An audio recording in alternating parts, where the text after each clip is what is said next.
হুসাইন আহমদ মাদানী রহমতুল্লাহ আলাইহি উজু করতেছিলেন। পুরান মসজিদের সামনে পুষ্কুনি ছিল, যারা দেখছে তারা দেখছে। ওইটার এক পাড়ের দিকে, দক্ষিণ পাড়ের দিকে একটা পিপিলিকা পানিতে হাবুডুবু খাইতেছিল, কারো চোখে পড়ে নাই। হুসাইন আহমদ মাদানী রহমতুল্লাহ আলাইহির চোখে পড়ছে। উনি উজু ছাড়ছেন, ওই দিকে গেছেন, পানিতে নামতে নামতে হাঁটু পানিকে অতিক্রম করা রান পানি পর্যন্ত নামছেন। তারপরও পিপিলিকার নাগাল পাইতেছিলেন না। তো উনি মেসওয়াক বাহির করে আগে বাড়াইয়া দিছেন, পিপিলিকাকে উঠাইয়া উপরে ছেড়া দিছেন। সমস্ত ছাত্ররা ওনার ওই সময় উপস্থিত ছিল। হুসাইন আহমদ মাদানী রহমতুল্লাহ আলাইহি, ইমাম তিরমিজি রহমতুল্লাহ আলাইহির জীবনী পড়া দেখো। ইমাম তিরমিজি রহমতুল্লাহ আলাইহি লেখছেন যে আমার থেকে বয়সে যে একদিন বড়, তার ভিতরে আমার থেকে 100 গুণ খায়ের বেশি। তো যেটা বলতেছিলাম, আজকে 92% মুসলমান। তারপরও আমরা জানি আমাদের দেশে আমরা কতটুকু দীক্ষিত, কতটুকু বঞ্চিত, কতটুকু লাঞ্ছিত, কতটুকু আমরা অবহেলিত, কতটুকু আমরা নির্যাতিত। মনে হয় বুঝাইতে পারি নাই। সারা দুনিয়ার মুসলমান দেশেই মুসলমান নির্যাতিত। কারণ কি? 200 কোটি সম্পদ, 70% আমাদের কাছে। দুনিয়ার তেল বলেন মুসলমানের কাছে, দুনিয়ার গ্যাস বলেন মুসলমানের কাছে, দুনিয়ার সোনা বলেন মুসলমানের কাছে, দুনিয়ার সবচেয়ে বড় টাকা মুসলমানদের কাছে। মুসলমানের চেয়ে বড় টাকা দুনিয়ার কারো কাছে নাই। 4 থেকে 5টা দেশ যদি এক হয়, তাহলে সারা দুনিয়া এরা কিনতে পারে। এত বড় টাকা মুসলমানের কাছে। দুনিয়ার সবচেয়ে বড় টাকা কুয়েতের কাছে, দুনিয়ার সবচেয়ে বড় টাকা ওমানের কাছে, দুনিয়ার সবচেয়ে বড় টাকা বাহরাইনের কাছে, দুনিয়ার সবচেয়ে বড় টাকা ব্রুনাইয়ের কাছে। তারপরও মুসলমান ঘৃণিত, অবহেলিত কেন? আমার প্রশ্ন বলতে পারেন, কথা বলার ঢং বলতে পারেন। আমার বিশ্বাস, এটা আমি মনের থেকে বিশ্বাস করি, আমার উপরে যে কেউ আঙ্গুল উঠাইতে পারেন তাতে কিছু আসে যায় না, বিরুদ্ধে লিখতে পারেন তাও কিছু আসে যায় না। কিন্তু আমার মন বলে, আমার তাখায়ুল বলে, রাসূলুল্লাহ সাল্লাল্লাহু আলাইহি ওয়াসাল্লামের আদর্শের কারণে, যাকে আল্লাহ আদর্শ বানায় পাঠাইছেন, লাকাদ কানা লাকুম ফি রাসূলিল্লাহি উসওয়াতুন হাসানাহ, যেই হেদায়েতের চাওয়া আমরা প্রত্যেক নামাজের ভিতরে চাই, সূরা ফাতিহা ব্যতীত যেই নামাজ হয় না, যার ভিতরে মৌলিক বিষয় হলো ইহদিনাস সিরাতাল মুস্তাকিম। আমি মাদ্রাসার ছাত্রদেরকে বলতেছি, তোমরা একটু ভালোভাবে আমার কথাটা চিন্তা করো, ঠান্ডা মাথায় চিন্তা করো। যেই হেদায়েত আমরা প্রত্যেক রাকাতে চাই, যেই হেদায়েত মানুষের জিনিসের জীবনের ভিতরে সবচেয়ে বড় জিনিস, হেদায়েত প্রাপ্ত যে হয়, খোদার কসম তার কোনো জিনিস দ্বারা মানুষ কষ্ট পায় না, এমনকি পিঁপড়া পর্যন্ত কষ্ট পায় না। আমি আমাদের আকাবেরদের জীবনীর ভিতর থেকে একটা জীবনী বলতে চাইতেছি। হুসাইন আহমদ মাদানী রহমতুল্লাহ আলাইহি একবার হাটহাজারী মাদ্রাসায় আসছিলেন। আজ থেকে 50 বছর আগের কথা হবে। কারো মনে আছে কিনা আমি জানি না। আহমদ শফি সাহেব রহমতুল্লাহ আলাইহি যদি জীবিত থাকতেন, তাইলে ওনার কাছ থেকে হয়তো আমার কথাটাকে সত্যায়িত করা যেত। ওই সময় কোনো নলের ব্যবস্থা ছিল না। হাটহাজারীর পুষ্কুনির সিঁড়িতে বসে উজু করতে হইতো। হুসাইন আহমদ মাদানী রহমতুল্লাহ আলাইহি উজু করতেছিলেন। পুরান মসজিদের সামনে পুষ্কুনি ছিল, যারা দেখছে তারা দেখছে। ওইটার এক পাড়ের দিকে, দক্ষিণ পাড়ের দিকে একটা পিপিলিকা পানিতে হাবুডুবু খাইতেছিল, কারো চোখে পড়ে নাই। হুসাইন আহমদ মাদানী রহমতুল্লাহ আলাইহির চোখে পড়ছে। উনি উজু ছাড়ছেন, ওই দিকে গেছেন, পানিতে নামতে নামতে হাঁটু পানিকে অতিক্রম করা রান পানি পর্যন্ত নামছেন, তারপরও পিপিলিকার নাগাল পাইতেছিলেন না। তো উনি মেসওয়াক বাহির করে আগে বাড়াইয়া দিছেন, পিপিলিকাকে উঠাইয়া উপরে ছেড়া দিছেন। সমস্ত ছাত্ররা ওনার ওই সময় উপস্থিত ছিল। হুসাইন আহমদ মাদানী রহমতুল্লাহ আলাই। আমরা আমাদের আকাবেরদেরকে চিনি না, আমাদের ইয়াং যুবকরা আজকে আকাবেরদেরকে চিনে না। না চিনার কারণে আমরা আকাবেরদের না অনুসরণ করতে পারি না, আকাবেরদের ব্যাপারে সঠিক মনের থেকে মুখ দ্বারা ব্যক্ত করতে পারি। বরং দেখা যায় আমাদের সমাজে ইয়াং বেস আকাবেরদেরকে পর্যন্ত লাঞ্ছিত করতে দ্বিধা করে না, আকাবেরদেরকে পর্যন্ত আঙ্গুল উঠাইতে দ্বিধা করে না। রাগ হও না তোমরা আমার কথায়, মনে উঠলো এই জন্য বলতেছি। ইমাম তিরমিজি রহমতুল্লাহ আলাইহির জীবনী পড়া দেখো। ইমাম তিরমিজি রহমতুল্লাহ আলাইহি লেখছেন যে আমার থেকে বয়সে যে একদিন বড়, তার ভিতরে আমার থেকে 100 গুণ খায়ের বেশি। ওনাকে জিজ্ঞাসা করছে আপনি এটা বলেন কি করে? বলছে খায়রুল কুরুনি কারনি, আমাকে বলে আল্লাহ রসুলের জমানার যে যত কাছে হবে তার কাছে তত বেশি খায়। আমাদের আকাবেররা আমাদের আল্লাহ রসুলের জমানার কাছে ছিল, আমি জমানার থেকে আজকে দূরে। আমার মুরব্বী যে বসা আছে উনি আল্লাহ রসুলের জমানার কাছে আমার থেকে, যদিও আমার দাড়ি পাকা ওনার দাড়ি পাকা, কিন্তু বয়সে উনি আমার চেয়ে বড়। বিদায় আমি মনের থেকে বিশ্বাস করি উনার ভিতরে আমার চেয়ে কোটি গুণ বেশি খায়ের রাখা আছে। তো যেটা বলতেছিলাম, হুসাইন আহমদ মাদানীকে জিজ্ঞাসা করছে হযরত আমাদেরকে বললেই তো পারতেন। তো উনি জবাব দিছিলেন হাকাদা উমিরনা, আল্লাহর আমর আমার দিকে ছিল, বিদায় পিপিলিকাকে বাঁচানো আমার দায়িত্ব ছিল, তোমাদের দায়িত্ব ছিল না। রসুলের আদর্শ তো আমাদেরকে এটাই শিখাইতেন। আজকে সারা দুনিয়ার মুসলমান 200 কোটি হওয়া সত্ত্বেও দুনিয়ায় বর্তমানে যত আলেম ওলামা আছে 50 বছর পিছিয়ে গেলে এত আলেম ওলামা ছিল না। আজকে যত মাদারেস আছে এত মাদারেস ছিল না। আজকে যত হেফজোখানা আছে এত হেফজোখানা ছিল না। আজকে যত খোতাবা আছে অতীতে এত খোতাবা ছিল না। কিন্তু আজকে যতটুক দুর্দশা 50 বছর আগে আমাদের এরকম দুর্দশা ছিল না। কসম খোদার, আমার মুরব্বীরা আছে কিনা জানি না, কারণ বাজারের সভা ছিল, হযরত মাওলানা আব্দুল গফফার সাহেব রহমতুল্লাহ আলাইহি উনি কারণ বাজারের সভায় বয়ান করতেছিলেন। আমাদের রাষ্ট্রপতি এরশাদ সাহেব পাশে বসা ছিল, উনি তখন রাষ্ট্রপ্রধান। আব্দুল গফফার সাহেব হাসতে হাসতে বলতেছিল এরশাদ সাহেবকে লক্ষ্য করা যে আপনি আমাদের রাষ্ট্রপ্রধান, আমাদের একটা নীতি আছে, রীতি আছে, প্রথম দিন বাসর ঘরে যদি বউকে দেখতে হয় তাইলে আমাদের দেশে টাকা দিয়ে দেখতে হয়, মধ্যখানে শালা শালীরা পর্দা ধরে, জামাই যতক্ষণ পর্যন্ত টাকা না দেয় তো পর্দা উঠায় না, নিজের বউয়ের চেহারা দেখতে দেয় না। আপনি আমাদের রাষ্ট্রপ্রধান হওয়া সত্ত্বেও আপনি আপনার বউকে এরকম খোলা ছেড়া দিলেন কি করে যে এখন একজন রিক্সাওয়ালাও পয়সা ছাড়া আপনার ওয়াইফকে দেখে? ওইটা একটা সময় ছিল, একটা সময় ছিল, খায়রের সময় ছিল। ওনারা আল্লাহর রসুলের জমানার কাছে ছিলেন, আদর্শের উপরে প্রতিষ্ঠিত ছিল। এরশাদ সাহেব শুধু হাসছেন, কোনো প্রতিবাদ করেন নাই, কোনো জিদ বা হিংসা বিদ্বেষ ভিতরে নেন নাই যে আমি স্টেজ থেকে যায়া গফফার সাহেব তোমাকে দেখাবো তুমি কত বড় আব্দুল গফফার। কোনো প্রতিশোধ নেন নাই। কিন্তু আজকে কথা বলে স্টেজ থেকে নামা যায় না,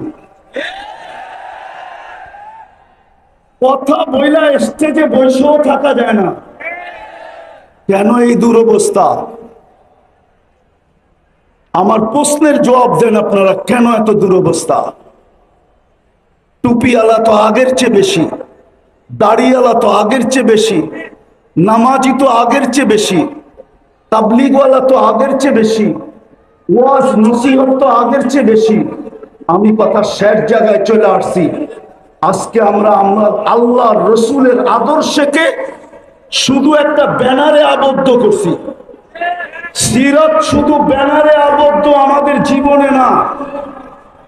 আমরা সিরাতকে মানুষের সামনে তুলে ধরতে পারি না।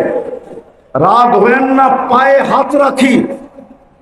গত বৎসরও এখানে সিরাত মাহফিল ছিল, এর আগের বৎসরও ছিল, এর আগের বৎসরও ছিল, এই বৎসরও সিরাত মাহফিল আছে। কিন্তু আমি ওলামা তোলাবাদের পায়ে হাত রেখা বলবো, শুধু বৎসরে একটা সিরাত মাহফিল করার দ্বারা জাতির ভিতরে সিরতের আকর্ষণ আসবে না, বরং আমাদেরকে রবিউল আউয়াল মাস পুরাটা প্রত্যেক মহল্লায়, প্রত্যেক মসজিদে, প্রত্যেক গলিতে, প্রত্যেক এলাকায় সিরতের প্রয়োজনীয়তা যদি মানুষের সামনে তুলে ধরতে পারি, সিরতের উপকারিতা যদি মানুষের সামনে তুলে ধরতে পারি, যে সিরতের দ্বারা আল্লাহর রসুলের আদর্শ দ্বারা যদি আদর্শবান হই, তাইলে আমাদের সমাজটা কিরকম হবে, এই চিত্রটা যদি আমরা তুলে ধরতে পারি, তাইলে খোদার কসম হইতে পারে আমাদের সমাজ এরকম হবে যে এই সমাজটা সারা দুনিয়ার ভিতরে মডেল হিসাবে রূপান্তরিত হবে। যদি সারা রমজানে, যদি পুরা রমজানে ফাজাইলে রমজান পড়া হইতে পারে, হজের মাসে যদি পুরা মাস ফাজাইলে হজ পড়া হইতে পারে, তাইলে রবিউল আউয়াল মাসে প্রত্যেক মসজিদে কেন সিরাতের কিতাব পড়া হয় না? আমরা সবাইকে সিরাতের কিতাব পড়তে বলি না কেন? সবচেয়ে ছোট একটা সিরাতের কিতাব তো পড়তে বলতে পারি। সিরাতে খাতিমুল আম্বিয়া সবচেয়ে ছোট সিরাত, আমরা কেন আমাদের যুবকদেরকে উজ্জীবিত করতে পারি না? আমাদের যুবকরা সারা রাত্র নেটের ভিতরে থাকে, আনলিমিটেড সারা রাত্র ব্যয় করতে থাকে, অথচ অল্প একটু নেট খরচ হবে সিরাতে খাতিমুল আম্বিয়া পড়তে। আমরা কলেজের ছেলেদেরকে কেন হাতে পায়ে ধরে উদ্বুদ্ধ করতে পারি না? কেন স্কুলের ছেলেদেরকে পারি না? কেন ইউনিভার্সিটির ছেলে মেয়েদেরকে পারি না? আমার কথা একমত হবেন কি হবেন না জানি না। আমি দুনিয়া ঘুরে বলতেছি, আমি আপনাদের স্বাধীনতা দেখি নাই, কেননা আমি জুলাইয়ের 18 তারিখে চলে গেছি, আমি আগস্টের 18 তারিখে বাংলাদেশে আসছি। আমার সফর ছিল ইংল্যান্ড, কানাডা, মিশর, সৌদি আরব হয়ে আমি দেশে আসছি।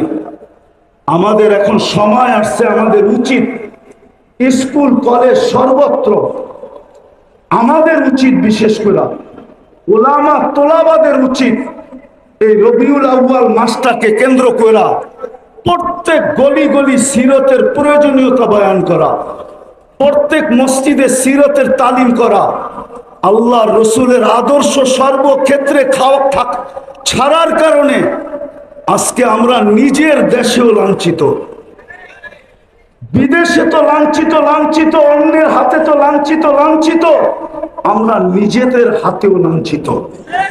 আজকে আমরা সিরতকে ছেড়া দিছি, রসুলের আদর্শকে ছেড়া দিছি, এর জায়গার ভিতরে আমরা আবেগকে নিয়ে আসছি, অন্য কিছুকে নিয়ে আসছি, রসুলের আদর্শকে নিয়ে আসি নাই। আসেন, যেই রসুল 23টা বছর চোখের পানি ঝরায়া আল্লাহর কাছ থেকে আমাদেরকে, সমস্ত উম্মতের ভিতর থেকে আল্লাহর কাছ থেকে আমাদেরকে যা নিয়ে দিছেন, যেই মর্যাদা আমাদেরকে পাওয়ায় দিছেন, এর চেয়ে বড় মর্যাদা কি হইতে পারে? যে রসুল আমাদেরকে পাওয়ায় দিছেন। সুহাদা আলান নাস, এতটুক শব্দের ভিতরে যদি ডুব দেই, তাহলে দেখা যাবে আল্লামা জালালউদ্দিন সুয়ুতি রহমতুল্লাহ আলাইহি লেখছেন, এই উম্মত কিয়ামতের দিন আল্লাহর পক্ষে সাক্ষী হিসাবে আল্লাহর পাশে দাঁড়াবে। সমস্ত উম্মতের উপরে আল্লাহ আমাদেরকে সাক্ষী হিসাবে গ্রহণ করছেন, নিজের পক্ষে নির্বাচিত করছেন। এর চেয়ে বড় সৌভাগ্য কি চান? কিন্তু প্রশ্ন যদি উঠে আমাদের পক্ষে কে, তো আল্লাহ তো এটাও বলে দিছেন ওর রাসূল শাহিদান আলাইকুম, আমি বন্ধুকে তোমাদের পক্ষে দিয়া দিছি আর তোমাদেরকে আমার পক্ষে নিয়ে দিছি। বিদায় আসেন আমরা আজকের এই মাহফিল থেকে অঙ্গীকার করি, আর এটা না হওয়ার কারণে রবিউল আউয়াল মাস ব্যাপী প্রত্যেক মসজিদে, প্রত্যেক গলিতে, প্রত্যেক মহল্লায়, প্রত্যেক গ্রামে, প্রত্যেক ইউনিয়ন, থানা, জেলায় সিরাতের চর্চা না হওয়ার কারণে রবিউল আউয়ালের নামে হাজারো আগাছা সমাজে ছড়ায় গেছে।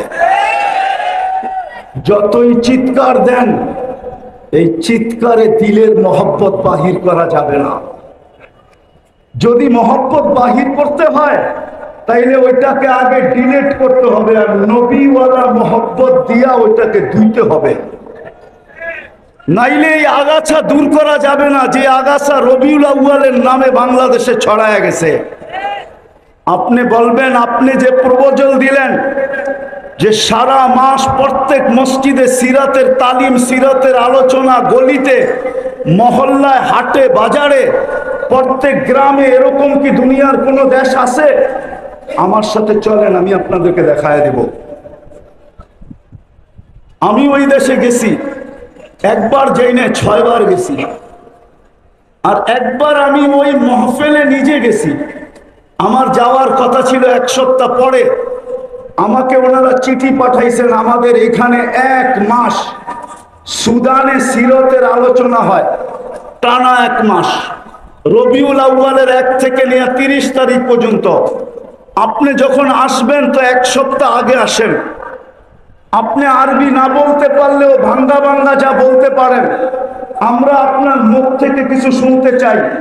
এখনো আপনি সার্চ দিয়ে দেখতে পারেন, সুদানে 1 মাস সিরতের চর্চা হয়, সিরতের 1 মাস। আপনারা আর কয়জন? এক এক মজমায় 4 থেকে 5 লক্ষ লোক থাকে। চলেন, আমি ইয়ামান 4 বার গেছি। ইয়ামানে 1 তারিখ থেকে 30 তারিখ পর্যন্ত, মাসের শেষ পর্যন্ত প্রত্যেক মসজিদে সিরতের চর্চা হয়। দুনিয়ায় আরো দেশ আছে, মরক্কো, জাজায়ের, টিউনিসিয়া, মরিতানিয়া, সারা মাস সিরতের চর্চা হয়। আজকে যদিও আমি আসার ছিলাম না, কিন্তু এমাদউদ্দিন সাহেবের বারবার ফোনের কারণে আসছি। আমি রাত্রি চলে যাব আমার সফর কোরিয়ায়, কিন্তু আমি আসছি আপনাদের কাছে শুধু এই দরখাস্তটা রাখার জন্য। আজকের এই মজলিস থেকে আমরা ওলামা তোলাবা অঙ্গীকার করি যে বাকি পুরা মাসটা আমরা আমাদের মসজিদের ভিতরে সিরাতের চর্চা করব, সিরাতের আলোচনা হবে, সিরাতের তালিম হবে, আমাদের ঘরের ভিতরে হবে, আমাদের মসজিদে হবে, মহল্লায় হবে। বুঝাইতে চেষ্টা করেন, একদিনে দূর হবে না, ইনশাআল্লাহ হইতে পারে অচিরেই দেখা যাবে যে বাংলাদেশে রবিউল আউয়ালের নামে যেই সমস্ত আগাছা ছড়াইছে, আমরা যখন শুরু করব প্রত্যেক গলি গলি, প্রত্যেক মসজিদ মসজিদ, তাইলে আর এটাকে দূর করার জন্য অন্য কোনো জিনিস লাগবে না। আমাদের এই চেষ্টার মাধ্যমে ইনশাআল্লাহ এগুলা বাংলার জমিন থেকে দূর হয়ে যাবে। আর না হলে যতই চিৎকার দেই, চিৎকার আজ থেকে চলতেছে না, আমাদের সেই ছোটবেলার থেকে দেখতেছি চিৎকার। কিন্তু বলেন, জশ্নে জুলুসের মিছিল কি ছোট হয় না বড় হইতেছে? বলেন বলেন আমাকে, বড় হইতেছে না ছোট হইতেছে? ডিম আগে 1000 টাকা বিক্রি হইতো, এখন 5 লাখ টাকা বিক্রি হয়।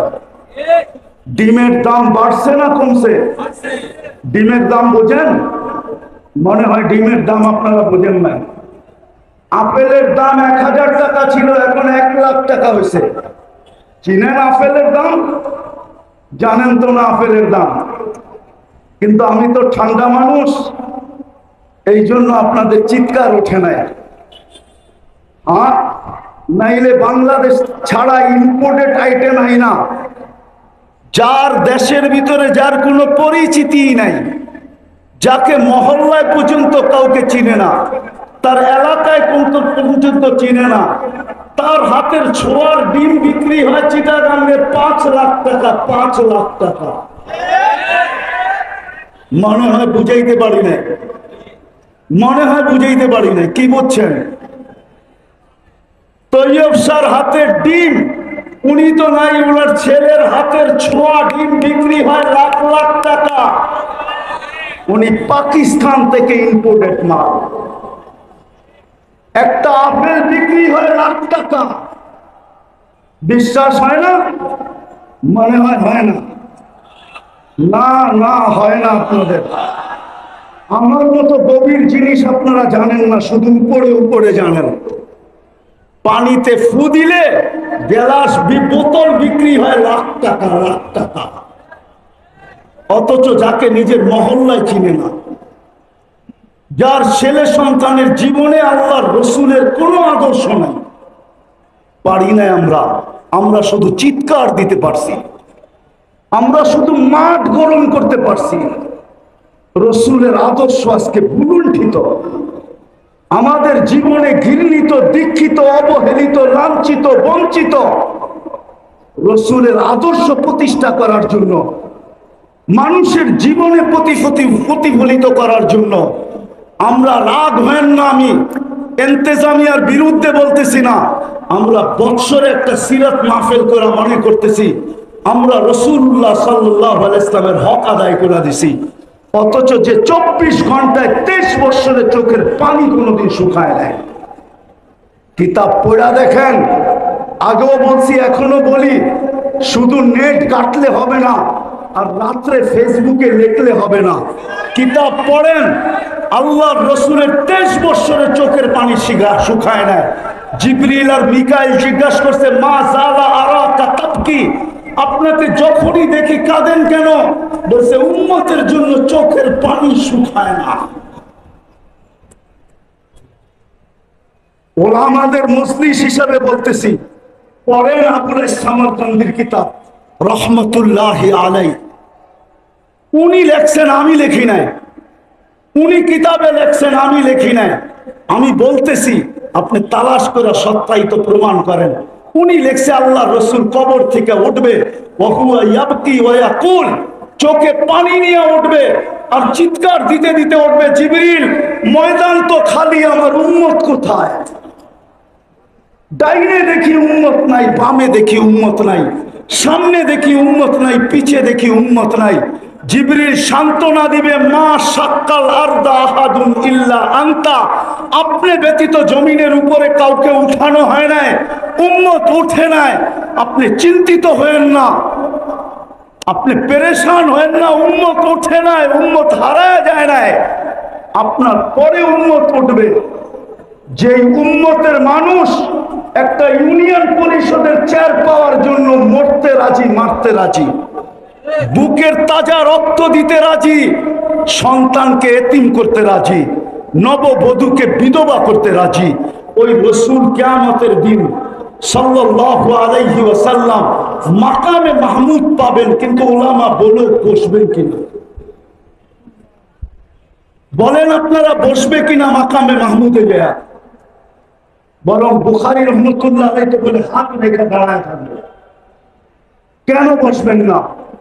এত দামি চেয়ার মাকামে মাহমুদ, যার উম্মত ইউনিয়ন পরিষদের চেয়ার পাওয়ার জন্য, কাউন্সিলরের চেয়ার পাওয়ার জন্য, ছোট একটা এলাকার নেতা হওয়ার জন্য, জান দেওয়ার জন্য তৈয়ার, আর উনি মাকামে মাহমুদে বসবেন না কেন?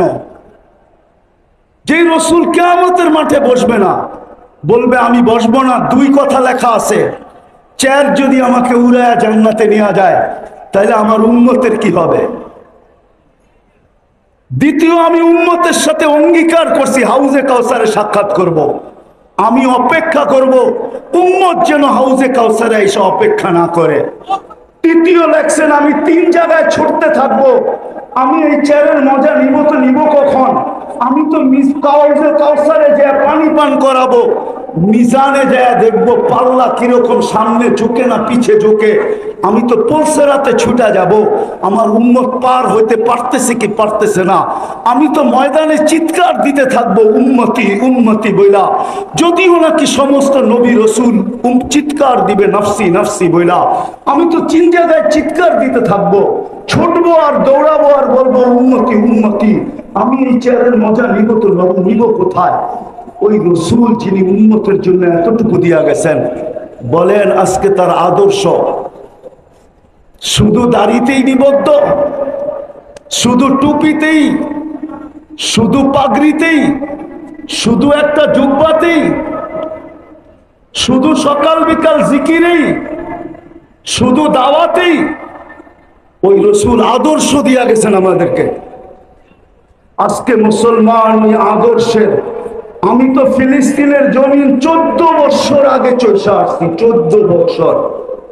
আপনি তো মিডিয়ায় দেখা চিৎকার দেন, আপনার সাথে আমার কোনো বিরোধ নাই, কিন্তু আমার মতো ওই জমিন চৈষা দেখেন না আপনারা।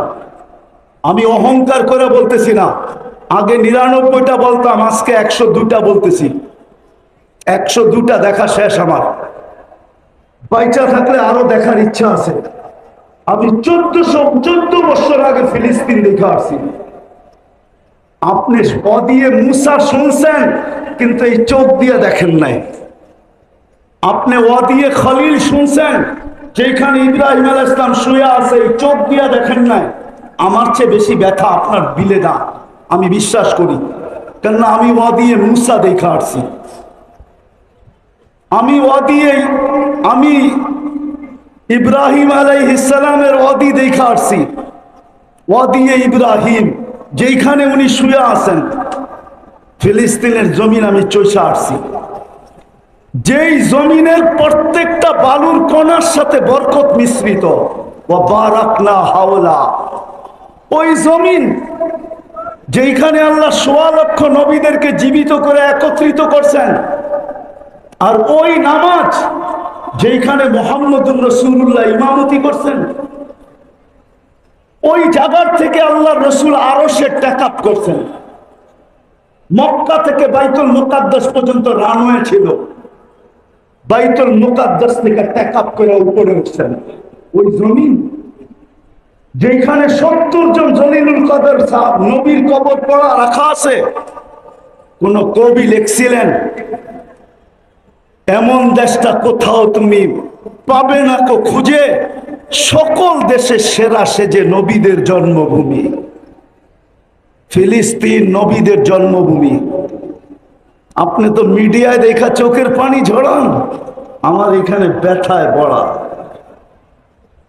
আজকে 200 দিনের উপরে হলো, 40,000-এর উপরে মানুষ মারা গেল।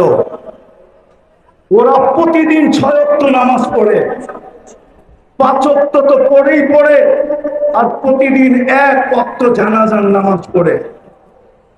গত রমজানের হেরেমের কান্না দেখা আমার বিশ্বাস হইতেছিল, মনে হয় এইবার 1 ঈদ হবে না, 2 ঈদ হবে। বাইতুল মুকাদ্দাসের স্বাধীন, ফিলিস্তিনের স্বাধীনতার ঈদ হবে, আর রোজার ঈদুল ফিতর হবে। কেননা আমার এই ছোট জীবনে যতবার রমজানে গেছি, গত রমজানের মতো আইম্মাদের, হেরেমের ইমামদের কান্না আমি কখনো দেখি নাই, মুসল্লিদের কান্না কখনো দেখি নাই। 2 হেরেমের জমিন ভাইসা গেছে কান্নায়। কিন্তু ভাবছিলাম দোয়া মনে হয় কবুল হবে। কিন্তু রমজান পার হইয়া, কোরবানি পার হয়ে আবার রমজান আসতে শুরু করলো, কিন্তু আজ পর্যন্ত দোয়া কবুলের কোনো চিহ্ন দেখতেছি না। মনে হয় ইব্রাহিম ইবনে আদহাম রহমতুল্লাহ আলাইহির কথা সত্য। ইব্রাহিম ইবনে আদহামকে জিজ্ঞাসা করছিল, ইব্রাহিম দোয়া তো করি, চোখের পানি তো জোরে, কিন্তু কবুল হয় না কেন? তো ইব্রাহিম হাসি দিয়া বলছিল, তাসির রাসূল, আল্লাহর রসুলের আদর্শের নাফরমানি করবে আর ভাববে দোয়া কবুল হবে। দোয়া কবুল হওয়া তো দূরের কথা, তোমাদের দোয়া মাথার উপরে উঠে না। আমার কথা শেষ, পায়ে হাত দিয়া বলতেছি, আসেন আমরা এই রবিউল আউয়াল মাসটাকে কেন্দ্র করে প্রত্যেক মহল্লায় মহল্লায়, মসজিদে মসজিদে, গলিতে গলিতে, সর্ব জায়গায় ছড়ায়া যায় আমরা আল্লাহর রসুলের আদর্শকে বয়ান করি, আল্লাহর রসুলের সিরতের চর্চা এবং আলোচনা করি, মানুষকে উদ্বুদ্ধ করি যেন আল্লাহর রসুলের আদর্শের দিকে বাড়ে। এইভাবে যদি আমরা প্রত্যেক গলি গলি একটা পরিবেশ তৈরি করতে পারি, তাইলে আমার বিশ্বাস আমার জাতিকে আমি চিনি, 1400 বৎসরের তারিখ দিয়া চিনি, আমার জাতি ইনশাআল্লাহ একদিন জায়গা উঠবে। আর আমরা যা চাই এটা আওয়াজবিহীন আমার জাতি কাঁধে নিয়ে দাঁড়ায় যাবে। কেননা এই জাতি জুলুম বেশি দিন সহ্য করতে পারে না। এই জাতিকে আপনারা আধ্যাত্মিক ভাবে চিনেন না, বাংলার জাতি আর এই মাটি আধ্যাত্মিক ভাবে আপনারা চিনেন না। একটু ইঙ্গিত দিছিলাম আমি যে 1400 বৎসর আগের কোরবানি এখানে লুকানো আছে, কিন্তু আমাদেরকে একটু সজাগ হতে হবে।